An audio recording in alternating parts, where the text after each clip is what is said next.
नमस्कार, आप देख रहे हैं वीके न्यूज और मैं दुष्टुर उपाध्याय। कट्टरपंथियों की फौज इन दिनों किस तरह से हिंदुओं के खिलाफ नफरत फैलाने में लगी हुई है, उसके सबूत एक के बाद एक सामने आ रहे हैं। अब तक तो ये लोग सोशल मीडिया के जरिए ही जहर फैला रहे थे, अब इन लोगों ने सड़कों पर उतरकर नफरत भरी घटनाओं को अंजाम देना शुरू कर दिया है। जी हाँ, रमजान के पाक महीने में कर्नाटक से ऐसे कई वीडियो सामने आए हैं जिसमें कुछ कट्टरपंथी मुस्लिम गुंडे हिंदुओं की दुकान से सामान खरीदने वाली मुस्लिम महिलाओं को निशाना बना रहे हैं और उनके साथ अभद्रता कर रहे हैं। सबसे पहले आपको दिखाते हैं कर्नाटक के दावणगेरे जिले से आए कट्टरपंथियों की गुंडागर्दी का एक वीडियो।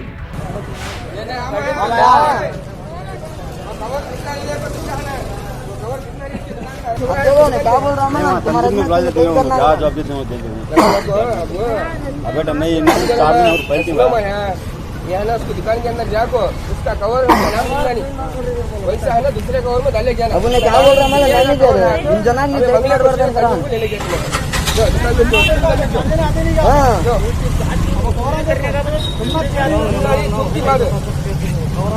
तुम घर कहां है?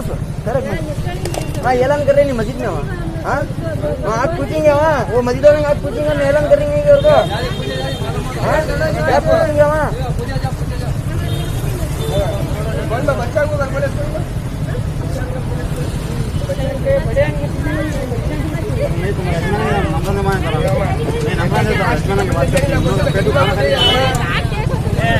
तो देखा आपने, एक हिंदू दुकान से सामान खरीदने पर मुस्लिम महिलाओं के साथ कट्टरपंथी मुसलमानों की भीड़ किस तरह से गाली गलौज करके सवाल जवाब कर रही है। वीडियो में देखा जा सकता है कि रमजान के पवित्र महीने में जैसे ही हिंदुओं के स्वामित्व वाली एक लोकप्रिय कपड़े की दुकान BS चन्नबसप्पा एंड सन्स से बुर्का पहने महिलाएं बाहर निकलती हैं तो मुसलमानों की भीड़ उन पर आक्रामक हो जाती है। इतना ही नहीं, उनके हाथ से कपड़ों की थैली भी छीन ली जाती है और कपड़े रखकर थैली को फेंक दिया जाता है, शायद इसलिए क्योंकि उस थैली का रंग भगवा था और उस थैली में एक हिंदू दुकान से खरीदा हुआ सामान था। यहाँ तक कि वीडियो में महिलाओं को कट्टरपंथियों की भीड़ से जाने देने की विनती करते हुए देखा जा सकता है। इसी घटना का एक दूसरा वीडियो भी है जिसमें आप देख सकते हैं कि कैसे कट्टरपंथियों की भीड़ मुस्लिम महिलाओं को हिंदू स्टोर से खरीदे गए सामान को वापस करने के लिए मजबूर करती है।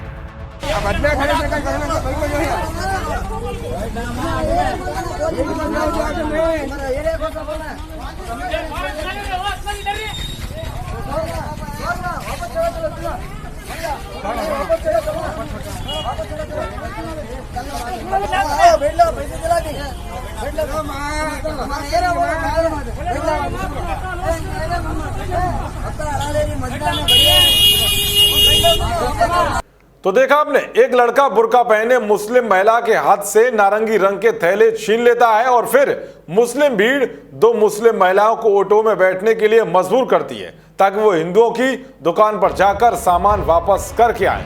यानी एक तरफ तो ये भीड़ दो मजहबों के बीच नफरत फैलाने का काम तो कर ही रही है, जो एक अपराध है, और साथ ही इससे भी बड़ा अपराध ये है कि जो ये महिलाओं के साथ अभद्रता कर रहे हैं। इसी तरह एक और अन्य मुस्लिम भीड़ ने दावणगेरे शहर के एक अन्य हिस्से में इसी तरह एक दुकान पर सामान खरीदने गई दो मुस्लिम महिला और एक बच्चे को धमकी दी।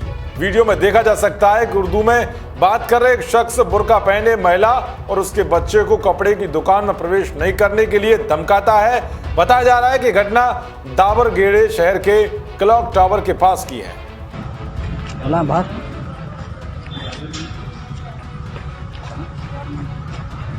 बारह क्या कर रहे हैं? तुम्हें क्या ये कपड़े ले रहे हैं, तुम्हें भी वीडियो कर रहे हैं। कौन ले रहे कपड़े? लिए ने कपड़े बच्चा को से जमाता वाले सब जन ने बोल रही मालूम होता नहीं क्या? कपड़े लिए यही ना तो कहीं को ऐसे कहीं को फिर कपड़े लिए ने कौन सा एरिया तुम्हारा? कपड़े लिए ने। इसके अलावा एक और कर्नाटक से वीडियो सामने आई है जिसमें एक दुकान पर सामान खरीदती हुई कुछ मुस्लिम महिलाओं से एक शख्स को यह कहते हुए सुना जा सकता है कि मस्जिद में चेतावनी के बावजूद भी यहाँ कैसे आई आप? बोले तो समझ में मन के लिए नहीं मान पेड़ा खाना है तुमको खाते तुम्हें पेड़ा को तुम्हें मस्जिद में बोले तो भी तुम्हें है ना शॉपिंग करनी है तुम्हें फिर खाना खाते तुमको खाते तुम्हें होता बोल रहे ना मस्जिद में तो देखा आपने किस तरह से कट्टरपंथियों की भीड़ मुस्लिम महिलाओं को निशाना बनाते हुए हिंदुओं की दुकान से सामान खरीदने पर आपत्ति जता रही है और उन्हें जबरन दुकान से लौटाने के साथ साथ लाए हुए सामान को लौटाने के लिए मजबूर कर रही है। इसीलिए इस तरह की घटिया सोच रखने वाले लोगों पर पुलिस प्रशासन को सख्त से सख्त कार्रवाई करनी चाहिए, जो इनके लिए एक नजीर बन सके और ऐसी ओछी हरकत करने से पहले ये लोग 100 बार सोचें। देश और दुनिया की तमाम खबरों को पाने के लिए देखते रहिए वीके न्यूज। जय हिंद, जय भारत।